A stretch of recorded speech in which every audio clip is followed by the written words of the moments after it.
मान्यवर, आदरणीय आमंत्रित वक्ते, लेखकवृंद तसेच उपस्थित सर्व पुस्तकप्रेमी श्रोते बंधूंनो आणि भगिनींनो, आजच्या या अत्यंत अर्थपूर्ण व विचारप्रवर्तक कार्यक्रमात मी प्रथमेश जोशी आपल्या सर्वांचं मनःपूर्वक स्वागत करतो.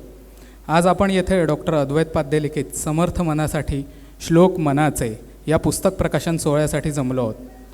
आजच्या धावपळीच्या तणावग्रस्त जीवनात समर्थ मन ही केवळ संकल्पना न राहता ती काळाची गरज बनली आहे. मन समजून घेणं, मन सावरणं आणि मन सक्षम बनवणं या दिशेने मार्गदर्शन करणारे हे पुस्तक निश्चितच वाचकांसाठी दीपस्तंभ ठरेल. या पुस्तक प्रकाशनाच्या निमित्ताने मनोविज्ञान, अनुभव, चिंतन आणि अध्यात्म यांचा सुंदर समन्वय आज आपण अनुभवणार आहोत. या कार्यक्रमाला लाभलेली मान्यवरांची उपस्थिती हा या सोहळ्याचा सन्मानच म्हणावा लागेल. तर चला, अधिक वेळ न दवडता या विचारप्रेरक सोहळ्याची औपचारिक सुरुवात करूया. दीपप्रज्वलनासाठी मी आजच्या आपल्या प्रमुख पाहुण्यांना आदरणीय डॉक्टर नंदू मुलमुले, अलकाताई मुतालिक, डॉक्टर अद्वैत पाध्ये यांना व आजचे व्यास क्रिएशनचे प्रकाशक यांना व्यासपीठाजवळ येण्याची विनंती करतो.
धन्यवाद.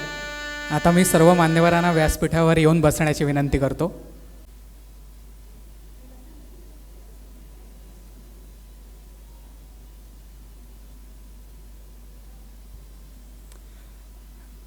आता मी आमच्या मानस सायकोलॉजिकल हेल्थ सेंटर व मनोदय ट्रस्टच्या समुपदेशक गायत्री महाबळेश्वरकर आणि सायली केअर परांजपे यांना काही मनाचे श्लोक म्हणण्यासाठी व्यासपीठावर येण्याची विनंती करतो.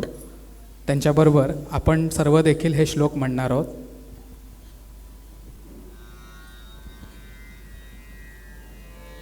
जय जय रघुवीर समर्थ, गणाधीश जो ईश सर्वा गुणांचा, मूळारंभ आरंभ तो निर्गुणाचा.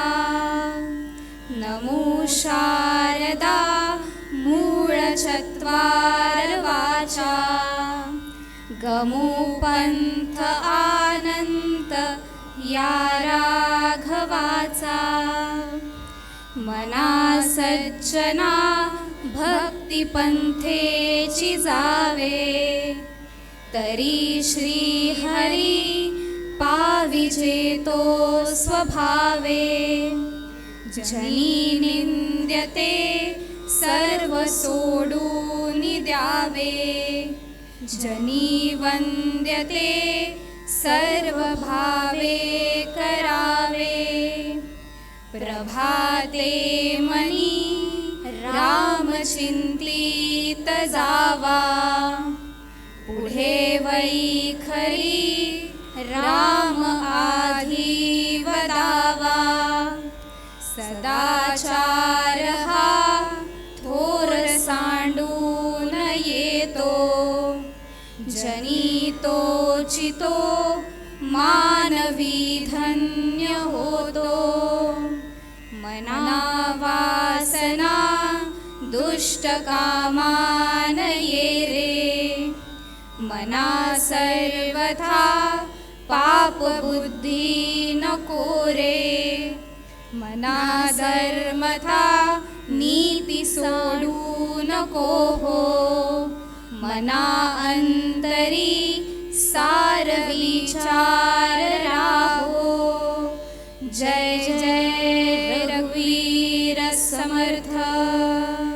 धन्यवाद.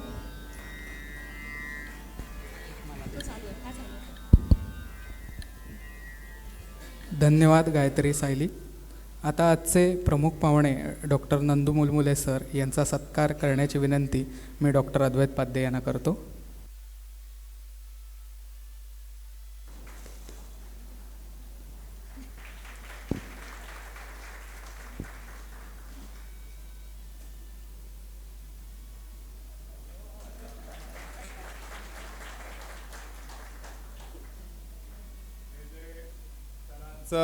चित्र आहे ते आमच्या शुभार्थीने आमच्या फिनिक्स सेंटरमधल्या शुभार्थीने काढलेलं आहे आणि त्याच्यावर भरतकाम पण त्यांनीच केलेलं आहे.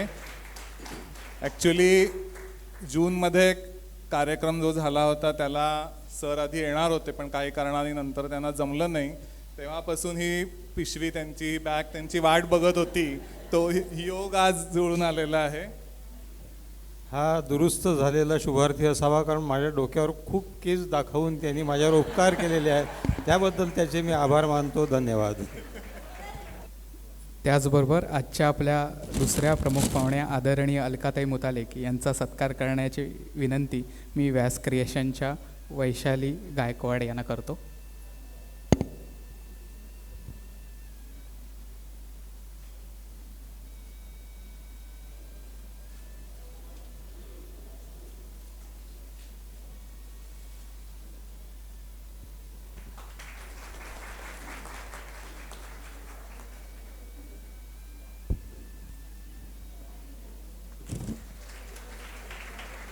ही पण खास त्यांच्यासाठी बनवलेलीच पिशवी आहे, बॅग आहे.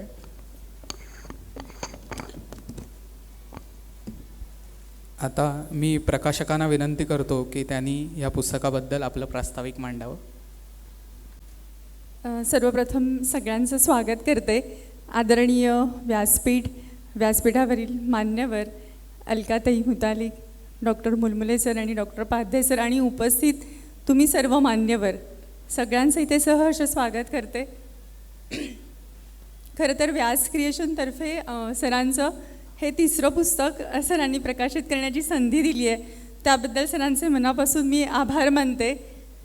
हे पुस्तक जेव्हा म्हणजे ह्या पुस्तकाची जडणघडण जेव्हा होत होती तेव्हा मला असं वाटलं की हे पुस्तक माझ्यासाठीच माझ्याकडे आलं आहे खरं तर. आणि त्याची खरं तर त्या पुस्तकाची एक वेगळी कहाणी आहे, ती मी नंतर सरांशी डिस्कस करेन की हे पुस्तक कसं म्हणजे वाटचाल करत ते तिथपर्यंत आलं. पण ह्या पुस्तकाची जडणघडण होताना खरंच त्या पुस्तकाचं जे शीर्षक आहे की समर्थ मनासाठी मनाचे श्लोक, जी आत्ताच्या काळाची खरंच गरज आहे. आपल्या मनामध्ये अनंत विचार सातत्याने जन्म घेत असतात, पण त्या विचारांना योग्य दिशा देण्याचं काम जे आपल्या मनाच्या श्लोकांमध्ये तर आहेच, पण पाध्ये सरांनी इतकं सुंदररित्या ते सगळं मांडलं आहे. म्हणजे त्याच्यामध्ये ना खूप छान उदाहरणं दिली आहेत सरांनी. तर त्याच्यामध्ये अगदी ज्येष्ठ नागरिक असू देत, लहान मुलं असू देत, कॉम्प्युटर इंजिनियर असू देत, तुम्ही कोणत्याही हुद्द्यावर असा, तुम्ही कुठेही आहात जगाच्या पाठीवर, तर तिथे राहून तुमच्या ज्या काही मनाचा जो गुंता आहे तो तुम्ही कसा सोडवू शकता किंवा मनाच्या श्लोकांचा आधार घेऊन आपण ते कसं पुढे जाऊ शकतो ह्याचं उत्तम खरं तर लेखन सरांकडून त्याच्यात झालेलं आहे. त्यामुळे हे खरं तर व्यास पब्लिकेशन हाऊसचं आम्ही भाग्य समजतो की इतकं सुंदर पुस्तक प्रकाशित होत आहे आज. त्यामुळे ही खूप छान आजची संध्याकाळ आपल्या सगळ्यांसाठीच खरंच सामर्थ्यवान ठरणार आहे ह्या पुस्तकाच्या प्रकाशनाने. आणि आत्ताच्या ह्या सगळ्या सोशल मीडिया आणि सगळ्या काळामध्ये खरं तर मनाला आपण कशी व्यसन पण म्हणजे घातली पाहिजे ह्या सगळ्या ह्याच्यामध्ये सुद्धा, तर त्याचंही खूप उत्तम विश्लेषण ह्या पुस्तकामध्ये तुम्हाला वाचायला मिळणार आहे. आणि ह्या सगळ्या पुस्तकाच्या ह्याच्यामध्ये सुद्धा आपले आर्यदुर्गा एंटरप्राइजेसचे सुबोध पटवर्धन सर जे आहेत त्यांनी खूप छान मुद्रण आणि DTP ह्या सगळ्या पुस्तकाचं केलेलं आहे, त्यामुळे त्यांचे देखील मी आभार मानते. आज आपण अलकाताई मुतालिक आणि डॉक्टर मुलमुले सर यांचं देखील आज 2 वक्ते एवढे छान आपल्याला लाभले आहेत, तर त्यांना ऐकायला देखील आज आपण उत्सुक आहोत. त्यामुळे त्यांचं देखील आपल्याला खूप सुंदर निरूपण ऐकायला मिळणार आहे. आणि हे पुस्तक प्रत्येकाच्या घरात प्रत्येकाच्या मनात खरं तर हे असावं असं पुस्तक आहे. तर त्यामुळे जरूर प्रत्येक वाचकाने हे पुस्तक वाचावं आणि ज्या ज्या व्यक्तीला तुम्हाला भेट म्हणून देता येईल किंवा हे ज्यांना ज्यांना तुमच्यामार्फत पोहोचवता येईल तर ते पुस्तक जास्तीत जास्त जणांपर्यंत पोहोचवण्याचा आपण प्रयत्न करूया. मला असं वाटतं की सशक्त राष्ट्र किंवा समर्थ राष्ट्र कसं घडेल तर येणारी पिढी जेव्हा मनाने सुदृढ किंवा समर्थ होईल तेव्हा सशक्त राष्ट्र घडेल. तर ही एक सुंदर वाटचाल खरं तर पाध्ये सरांच्या पुस्तकाच्या रूपाने आपण करणार आहोत. तर सगळ्यांनी एक समर्थ भारत किंवा सशक्त भारत सशक्त राष्ट्र घडवण्यासाठीची आज ही सुरुवात आपण ह्या पुस्तकापासून करूया. तर अशा सगळ्या गोष्टींसाठी मी शुभेच्छा देते. आणि आज पाध्ये सरांना पण समर्थ रामदास चरणी आणि श्रीरामचरणी ह्या सगळ्या शुभेच्छा अर्पण करते. धन्यवाद.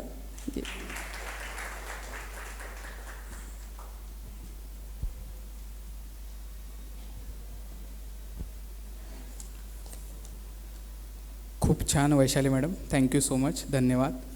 डॉक्टर अद्वैत पाध्ये यांचा परिचय आपणा सर्वांना आहेच, तरी औपचारिकता म्हणून त्यांची ओळख थोडक्यात सांगतो. आत्तापर्यंत ज्यांचे 400हून अधिक आर्टिकल्स वेगवेगळ्या वृत्तपत्रांमध्ये छापून आलेली आहेत, मानसिक स्वास्थ्यासाठी 500हून अधिक व्याख्यानं ज्यांनी दिली आहेत आणि ज्यांची अनेक पुस्तकं प्रकाशित झालेली आहेत, तसेच अनेक प्रसारमाध्यमांद्वारे मुलाखती, IMA इंडियन मेडिकल असोसिएशनचे माजी अध्यक्ष, ब्राह्मण सभेतर्फे 2014 साली मिळालेला भिशागवर्य पुरस्कार व त्यानंतर अशा अनेक सन्मानाने गौरवण्यात आलेले आता डॉक्टरांचे हे 5वं पुस्तक आहे. 2015 साली संवाद मनाचा मनाशी, 2017 साली मुलं घडताना, 2019 साली निरोगी निरामे मनासाठी, 2022 साली तितिक्षा आणि आज समर्थ मनासाठी श्लोक मनाचे हे पुस्तक प्रकाशित होत आहे. तसेच मनोदय ट्रस्ट व मानस सायकोलॉजिकल हेल्थ सेंटरचे ते संस्थापकीय विश्वस्त आणि अध्यक्ष आहेत. डॉक्टर अद्वैत पाध्ये यांना मी विनंती करतो की त्यांनी या पुस्तकाबद्दल आपलं मनोगत व्यक्त करावं.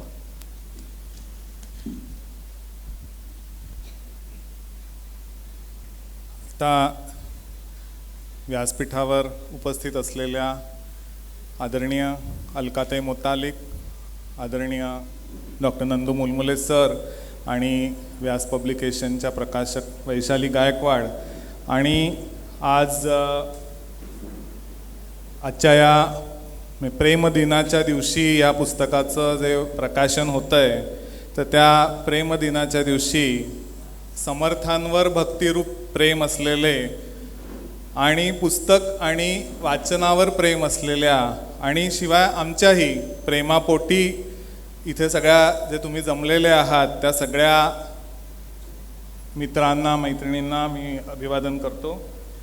आत्ताच प्रथमेशनी सांगितलं की हे 5वं पुस्तक आहे आणि व्यास क्रिएशनचं 2रं पुस्तक आहे. त्याचा हा खूप आनंद मला होतो आहे की पहिली जी 4 पुस्तकं होती त्याचं स्वरूप वेगळं होतं आणि ह्या 5व्या पुस्तकाचं स्वरूप वेगळं आहे. पहिले जे 4 पुस्तकं होती ते कुठच्या तरी वेगवेगळ्या वृत्तपत्रात, पहिलं जे होतं ते लोकसत्तामध्ये त्याचे लेखमाला सगळी सदर चालू होतं वर्षभर, निरोगी निरामय मनासाठीचं पण चालू होतं, किंवा जे तितिक्षा पुस्तक आहे त्याचंही ज्येष्ठ विश्व व्यास क्रिएशनच्या ज्येष्ठ विश्वमध्ये लेख येत होते. त्याच्यामुळे हे सगळी जी पहिली 4 पुस्तकं आहेत किंवा मुलं घडतानाचे लेखसुद्धा साप्ताहिक विवेकच्या किंवा शिक्षण विवेक म्हणून जे होतं त्याच्यामध्ये सगळे ते लेख येत होते. त्यामुळे त्या लेखांचे संग्रह असलेली अशी ती पुस्तकं होती. आणि त्यानंतर जेव्हा तितिक्षाचं जेव्हा ते प्रकाशन कोविडमध्ये झालं होतं आणि ते ऑनलाईन प्रकाशन झालं होतं डॉक्टर नाडकर्णी सरांच्या हस्ते, तेव्हा ते प्रकाशन झालं होतं. तेव्हा त्या प्रकाशनाच्याच वेळेला भाषण करताना सरांनी एक अपेक्षा व्यक्त केली होती की आता तुझं पुढचं पुस्तक जे यावं ते पूर्णपणे तू अभ्यास करून लिहिलेलं असं ते पुस्तक असावं. आणि त्यानंतर कुठेतरी एक योग आला की जेव्हा आमचे जे मन आरोग्याविषयीचे आम्ही दरवर्षी कार्यक्रम करत असतो, तर त्या संदर्भात मानसिक आरोग्य सप्ताहाच्या वेळेला आम्ही असाच म्हणजे समर्थ मनासाठी मनाचे श्लोक अशाच अर्थाचा आम्ही एक कार्यक्रम तेव्हा समर्थ भक्त जे आहेत समीर लिमये त्यांच्याबरोबर याच हॉलमध्ये आपण तो केलेला होता आणि त्यावेळेला कुठेतरी या सगळ्या मनाच्या श्लोकांच्या कडे वेगळ्या नजरेने बघण्याची दृष्टी मला मिळाली. त्यावेळेला आम्ही निवडक 13च श्लोक घेतले होते कार्यक्रमाच्या दृष्टीने, पण त्या 13 श्लोकांवर न थांबता आपण पुढे जावं आणि सगळ्याच श्लोकांचा आणखीन अभ्यास करावा. कारण इतकं त्या श्लोकांचा अभ्यास करताना त्या श्लोकांचा अर्थ वाचताना त्याच्यामध्ये इतकं काही ज्ञान आहे, इतकं काही विचारधन आहे हे मला दिसलं आणि त्यातून कुठेतरी पुढे जाऊन हे लिहावं, याचं निरूपण आणखीन विस्तृतपणे करावं असं वाटलं. त्याच्यामुळे ह्या निर्मिती प्रक्रियेचा जो आनंद आहे तो खरंच वेगळा आहे आणि मला असं वाटतं की मग त्याचं श्रेय जे आहे ते आजपर्यंतचे माझे जे गुरु राहिलेले आहेत, गुरुस्थानी राहिलेले त्यांचंच आहे की डॉक्टर आनंद नाडकर्णींनी मला तेव्हा हे सांगितलं होतं. आपण मनाचे श्लोक लहानपणी किंवा आत्तासुद्धा काही स्पर्धा असतात त्याच्या दृष्टीने आपण ते पाठ करतो किंवा पाठांतर स्पर्धा वगैरे होतात, पण नुसतं पाठ करून आपण थांबायला नको आहे. कारण त्याच्यात काय सांगितलं आहे हे आपण कधीच ध्यानात घेतलेलं नसतं किंवा ते वरवरचं ध्यानात घेतलेलं असतं, पण त्याच्यामध्ये जे काही विचारधन आहे ते असं आयुष्याच्या कोणत्याही टप्प्यावर उपयोगी पडणारं असं ते विचारधन आहे की जे नुसतं अभ्यासण्यासाठी नाही तर आचरण्यासाठी सुद्धा आहे. कारण जे आपण म्हणतो की आपण आयुष्यात कोण यशस्वी होतं, तर जो इमोशनली इंटेलिजंट व्यक्ती आहे ती आयुष्यात म्हणजे कितीही बौद्धिकदृष्ट्या हुशार असली व्यक्ती तरी जोपर्यंत ती इमोशनली इंटेलिजंट नाही तोपर्यंत ती आयुष्यात यशस्वी होऊ शकत नाही. आणि मग हाच जो तुमचा इमोशनल इंटेलिजन्स आहे ते वाढवण्याचं काम या मनाच्या श्लोकातनं होत असतं. आणि नुसताच इमोशनल इंटेलिजन्स वाढत नाही, तुमचा पुढे जाऊन तुम्ही तुमची स्पिरिच्युअल हेल्थकडे तुम्ही जे जाता म्हणजे सायकॉलॉजिकल हेल्थवरनं तुम्ही स्पिरिच्युअल कडे जाण्याचा जो प्रवास आहे तो ह्या पूर्ण मनाच्या श्लोकांमध्ये सांगितला आहे आणि तो सांगण्याचं काम मी या पुस्तकाद्वारे केलेलं आहे. हे जे विचारधन ज्यांनी दिलेलं आहे त्या समर्थ रामदासांबद्दल मी काय बोलणार, पण लावण्य यात्रा या पुस्तकात ज्येष्ठ कवयित्री आणि लेखिका अरुणा ढेरे यांनी जे लिहिलेलं आहे ते मी सांगतो की त्यांनी लिहिलं असं की दासबोध, मनाचे श्लोक, धाट्या, सवाया, पंचके, युद्धकांड, सुंदरकांड हळूहळू सारे वाचले. वाचता वाचता अक्षरशः किमया घडावी अशी मी स्वतःला विसरले. आणि गंमत म्हणजे रामदासांच्या प्रपंच परमार्थाच्या अपूर्व विवेचनाने मला विसरायला लावले नाही. त्यांच्या रामवरदायिनी आदिशक्तीने, बलवंत हनुमानाने माझी स्वत्वाची जाणीव मालवली नाही. मी ते सारे वाचताना थक्क मात्र झाले. अनुभवाविण सत्य मानू नका तुम्ही कृत्य असे बजावणारा हा दांडगा माणूस त्याच्या लिखाणातून माझ्यासमोर उभा राहिला. त्याचे बोलणे, त्याचे चालणे, त्याचे विचार करणे कसे असेल, पाहणे कसे असेल हे मला समजू लागले. आणि मग त्याच्या त्या पाहण्याने, दृष्टीने मी स्वतःला विसरले. पुढे त्या लिहितात, ही कोवळेपण व प्रत्येक जीवानुभवाची खोली सहज समजू शकणारे चिंतन हे सारे रामदासांच्या व्यक्तित्वातून कसे प्रकट होत राहिले. मला हे काही सारे उलगडता येत नाही. मी फार पुढे जाऊ शकत नाही, मी फार उंच चढू शकत नाही, मी दमते, मी थकते. मला त्या व्यक्तित्वाची उंची जास्तच जाणवू लागते. तर असं वर्णन साक्षात अरुणा ढेरे ज्या स्वतः थोर साहित्यिक किंवा सारस्वतातल्या, मराठी सारस्वतातल्या एक ज्येष्ठ व्यक्ती आहेत, त्यांनी असं सुंदर वर्णन समर्थ रामदासांचं केलेलं आहे. तर अशा थोर विभूतींनी दिलेलं हे थोर असं विचारधन माझ्या आकळण्यात जसं आलेलं आहे आणि मला जसं उमजलेलं आहे तसं ते सोप्या पद्धतीने तुम्हा सगळ्यांना समजेल अशा पद्धतीने सांगण्याचा मी एक प्रयत्न केलेला आहे. असं समजा की एक शिवधनुष्यच पेलण्याचा प्रयत्न केलेला आहे. आता ते तुम्हाला आवडलं तर ते मला पेललं असं मी म्हणेन. या सगळ्या प्रवासात मला मार्गदर्शक ठरलेले आहेत. अर्थातच सुरुवात ज्यांच्या कार्यक्रमातून झाली ते समर्थ भक्त समीर लिमये, आजच्या पाहुण्या अलकाताई. त्याचबरोबर त्यांनी तर छान मार्गदर्शन केलंच, पण माझी सहकारी आहे अदिती प्रभुघाटे कामत. त्याचबरोबर माझे मित्र शैलेश निपुणगे, या दोघांनी पण ज्या काही सूचना केल्या पहिलं वाचन करून, त्या खूप मोलाच्या अशा ठरलेल्या आहेत. त्याचबरोबर या पुस्तकाचं जे मुखपृष्ठ केलेलं आहे अथर्व आर्ट एंटरप्राइजेसनी, ते पण अतिशय सुंदर असं केलेलं आहे. आणि या सगळ्या ह्याच्यात व्यास पब्लिकेशन हाऊसनी माझ्या बरोबर उभं राहिलं, त्यामुळे त्यांचेही मी खूप मनापासून असे आभार मानतो. आणि सगळ्यात महत्त्वाचं की या सगळ्या लिखाणाला, जसं मगाशी अरुणाताईंनी म्हटलेलं, ते समर्थांनी म्हटलेलं वाक्य अरुणाताईंनी उद्धृत केलं होतं की अनुभवाविण सत्य मानू नका तुम्ही कृत्य. तर ह्या सगळ्या लिखाणाला जो 27 वर्षांच्या प्रॅक्टिसमधला जो अनुभव आहे, त्या अनुभवांनी सुद्धा या सगळ्या लिखाणाला नक्कीच बळ दिलेलं आहे. त्याच्यामुळे सगळ्याच माझ्या या रुग्ण मित्रांचे आभार नक्कीच मला मानायला हवेत.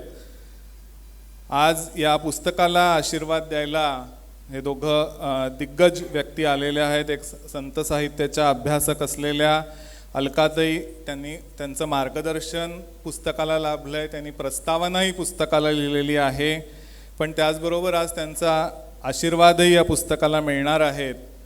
तर मनाचा हा जो गुंता आहे तो सोडवत भावनिकदृष्ट्या सक्षम, समर्थ, उन्नत कसं व्हायचं हे ज्यांनी आजवरच्या प्रवासात आपल्या एकपात्री प्रयोगातून, आपल्या विविध पुस्तकातून, आपल्या विविध भाषणातून आणि विविध पॉडकास्टमधून जे सांगत आलेले आहेत, ते डॉक्टर मुलमुले सर यांचे आशीर्वाद या मनाच्या श्लोकांवरच्या पुस्तकाला लाभणार आहेत. आणि त्यामुळे त्याचा मला खूप आनंद आहे. केवळ व्यक्ती आणि कुटुंबापुरता आयुष्यभर विचार न करता समष्टीपर्यंतचा किंवा समाजापर्यंतचा किंवा राष्ट्रापर्यंतचा विचार हा केला पाहिजे. आणि तोच राघवाकडे किंवा चराचरातील ईश्वराकडे जाण्याचा खरा मार्ग आहे हे सांगणाऱ्या समर्थांचे हे विचार तुमच्यापर्यंत पोहोचवण्याचा हा माझा प्रयत्न तुम्हाला नक्कीच आवडेल अशी मी आशा करतो. आणि माझं हे मनोगत संपवतो. धन्यवाद.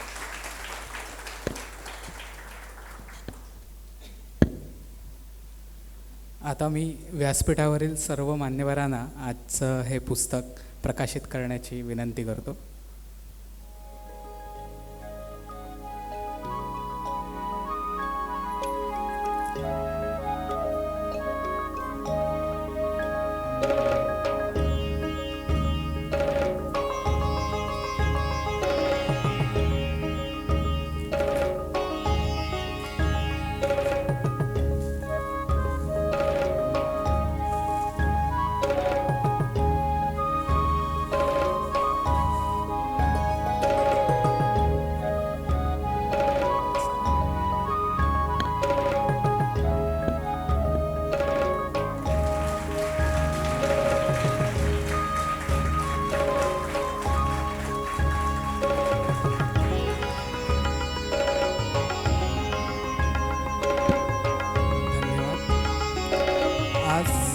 सवलतीच्या दरात हे पुस्तक बाहेर विक्रीसाठी उपलब्ध आहे. पुस्तकाची मूळ किंमत 280 रुपये, परंतु आज खरेदी करणाऱ्या पुस्तकप्रेमींसाठी हे सवलतीच्या दरात म्हणजे 200 रुपयात उपलब्ध आहेत. तरी जास्तीत जास्त लोकांनी याचा लाभ घ्यावा. व्यासपीठावर डॉक्टर पाध्ये मॅडमचं आगमन झालं आहे. त्यांचं एकदा जोरदार टाळ्यांनी स्वागत करूया. आता आजच्या आपल्या मान्यवर आदरणीय अलकाताई मुतालिक, जे आपल्या सर्वांना परिचयाचे आहेत, त्यांची मी थोडक्यात ओळख करून देतो. आदरणीय अलकाताई या वेदांत शास्त्राच्या अभ्यासक, प्रवचनकार, भागवत कथाकार आणि रामायण कथाकार म्हणून सर्व परिचित आहेत. त्या परमपूज्य डॉक्टर श्रीकृष्ण देशमुख उर्फ डॉक्टर काका मुरगुड यांच्या अनुग्रहित असून त्यांच्या मार्गदर्शनाखाली वेदांताची प्रस्थानत्रयी, उपनिषदे, ब्रह्मसूत्र आणि भगवद्गीता तसेच आद्य शंकराचार्यांचे ग्रंथ, तत्त्वज्ञान आणि संत साहित्य यांचे सखोल अध्ययन केले आहे. गुरूंच्या आज्ञेने गेली 25 वर्ष त्या अखंडपणे प्रवचन सेवा करीत असून त्यांची प्रवचने देशाविदेशात आयोजित झाली आहेत. दूरदर्शनवरील विविध कार्यक्रमांमधून त्यांनी आध्यात्मिक, सांस्कृतिक विषयांवर आपले विचार मांडले आहेत. विशेषतः झी 24 तास या वाहिनीवर मनाचे श्लोक आणि श्रीमद दासबोध या विषयांवरील प्रवचने प्रेक्षकांनी मोठ्या प्रमाणावर त्यांची अनुभवलेली आहेत. अलकाताईंनी अनेक भागवत सप्ताह यशस्वीपणे केले असून द्वारका, नैमिषारण्य आणि शुकताल यांसारख्या पवित्र स्थळी केलेले सप्ताह ही त्यांची विशेष ओळख आहे. विविध धार्मिक मासिकांमधून त्यांनी अध्यात्म व संत साहित्यांवर लेखनही केले आहे. सध्या डोंबिवली येथील श्री गणेश मंदिर संस्थानच्या त्या विश्वस्त असून सध्या त्या संस्थांच्या अध्यक्षपदाची जबाबदारी सांभाळत आहेत. त्यांच्या कार्याची दखल घेऊन त्यांना अनेक सन्मान व पुरस्कार प्राप्त झाले आहेत. एकदा जोरदार टाळ्यांनी आपण अलकाताई मुतालिक यांचं स्वागत करूया. आदरणीय अलकाताईंना मी विनंती करतो की त्यांनी आपलं मनोगत व्यक्त करावं. जय जय रघुवीर समर्थ. समर्थांना वंदन करते. व्यासपीठावरती असणारे आदरणीय डॉक्टर मुलमुले, ज्यांच्या पुस्तकाचं प्रकाशन आहे ते आदरणीय डॉक्टर अद्वैत पाध्ये, त्यांच्या सौभाग्यवती व्यास क्रिएशनच्या गायकवाडताई आणि सगळे समोर असणारे श्रोते सगळ्यांना वंदन करते. आणि डॉक्टरांनी सांगितले अर्धा तास बोला. एक 10 मिनटं आधी त्यांच्या पुस्तकाविषयी सांगते. खरं तर डॉक्टरांचा आणि माझा परिचय गणेश मंदिरामधला. डॉक्टरांचं एक सेंटर म्हणजे सल्ला देण्याचं काम ते मंदिरामध्ये करत होते. तिथे आमचा पहिला परिचय झाला.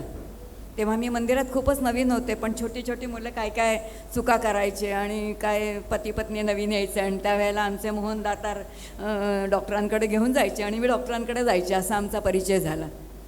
त्यानंतरचा परिचय दृढ झाला तो जेव्हा माझे पती आजारी पडले, त्यावेळेला मी मुतालिकांना घेऊन त्यांच्याकडे गेले होते. तिथे परिचय झाला. आणि आवाज नाही येते. आणि खरा परिचय मला गंमत म्हणजे मंदिरामध्ये ते अनेक वेळेला आलेले आहेत आमच्याकडे वक्ते म्हणून. पण जेव्हा त्यांनी सांगितलं की मी समर्थांवरती म्हणजे एक पुस्तक लिहितो आहे मनाच्या श्लोकावरती, की तुम्ही प्रस्तावना द्याल का, मी हो म्हणाले. कारण मी सांप्रदायिक समर्थांची भक्त आहे म्हणून हो म्हणाले, बाकी काही नाही. आणि मी जसजसं पुस्तक वाचत गेले म्हणजे माझ्या मनामध्ये एक वेगळी कल्पना डॉक्टरांच्या विषयी होती बरं का, की डॉक्टर म्हणजे फक्त डॉक्टरच आहेत, मनाचा विचार करणारे आहेत.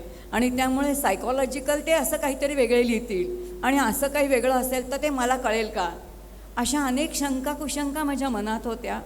आणि अशा ह्या साशंक मनाने मी ते पुस्तक वाचत गेले. आणि मग लक्षात आलं की काही ठिकाणी त्यांचे टेक्निकल शब्द होते जे मला न कळण्यासारखे होते. कारण मेडिकलचा माझा अभ्यास नाही, काहीच नाही, काही न समजण्यासारखंच होतं. पण जसजसं पुस्तक वाचत गेले तसतसं मात्र एक लक्षात येत गेलं की मला प्रश्न पडला की डॉक्टर त्यांनी अनेक केसेस ज्या मांडलेल्या आहेत त्यांच्या अनुभवातून आत्ता सांगितलं, त्यांच्याकडे जेवढे काही रुग्ण आलेले आहेत त्यांचा असणारा अनुभव, त्या अनुभवातून जेव्हा ते लिहित गेले म्हणजे मनाच्या श्लोकाचं विश्लेषण करताना एखादं त्या अनुभवाने सांगतात की बाबा या ठिकाणी असं झालं, या ठिकाणी असं व्हायला पाहिजे होतं. हे सगळं करताना त्यांचा अनुभव त्यांनी बरोबर त्याच्याशी ताडला गेलेला असल्यामुळे त्या मनाच्या श्लोकांची संगती खूप छान आली. आणि मग लक्षात आलं की रामनाम, रामाची कथा ही इतकी मध्ये मध्ये येते. मग मला प्रश्न पडला की डॉक्टर हे खरे मनाचे डॉक्टर आहेत की ते खरंच रामभक्त आहेत. प्रश्न असा पडला की रामभक्ती त्यांची इतकी मध्ये मध्ये डोकावत होती आणि ती सतत आपल्याला संपूर्ण पुस्तक वाचताना लक्षात येतं की एक भक्त म्हणून मला डॉक्टर आणखीन वेगळे दिसले की मनाच्या श्लोकांचा अभ्यास करताना जितके ते समर्थांवरती प्रेम करणारे आहेत तितके समर्थांचा जो आत्माराम आहे की ज्या रामाला समर्थांनी पुन्हा पुन्हा आळवलेलं आहे त्या रामाची किंवा त्या आत्मारामाची भक्तीसुद्धा डॉक्टरांची पुन्हा पुन्हा येते. आणि म्हणून माझ्यासमोर एक वेगळे डॉक्टर आले. मला डॉक्टरांचीच 2 रूपं दिसली, एक म्हणजे वैद्यकीय असणारं आणि एक रामभक्त असणारं. खूप गोड आहे बरं का ते, अतिशय गोड असं आहे आणि असं असलंही पाहिजे. कारण नुसतंच जेव्हा आपण कर्तव्यावरती आरूढून कर्म करतो ना, तेव्हा ते तितकं भावत नाही. रामकथेतलाच एक खूप सुंदर प्रसंग आहे. ज्या वेळेला म्हणे ही 4 भावंडं वशिष्ठांकडे शिकवायला गेली. अत्यंत कठोर होते बरं का ते म्हणत होते हे माझे 4 शिष्य आहेत, अत्यंत कठोरपणाने मी त्यांना शिकवणार आहे, कारण त्यांनी पुरुषार्थ केला पाहिजे, त्यांनी पराक्रम केला पाहिजे. हा विचार कोणाचा होता? तर तो होता वशिष्ठांचा. पण अरुंधती गुरुमाता होती, ती म्हणाली काय नुसते कठोर करणार आहात, यांचं अंतःकरण जरा हळूवार मऊ करणार आहात की नाही. आणि ते करण्याचा त्यांनी प्रयत्न केला. आवडला नाही बरं का वशिष्ठांना. वशिष्ठ म्हणतात अरुंधती हे तू चुकीचं करतोयस, हे माझे शिष्य आहेत आणि हे माझे शिष्य मला पाहिजेत असे मी घडवणार. त्यावेळी ती अरुंधती म्हणते की नाही हो, तुम्ही त्यांना कर्तव्य कठोर करा, तुम्ही त्यांना पुरुषार्थ शिकवा, पण त्यांना उत्तम माणूस बनवा. आणि उत्तम माणूस बनवायचं असेल ना तर भावनाशील माणूस बनवण्याचं काम मी संगीताच्या माध्यमातून करेन. किती गोड विचार आहे. मला वाटतं डॉक्टरांचं तसं आहे.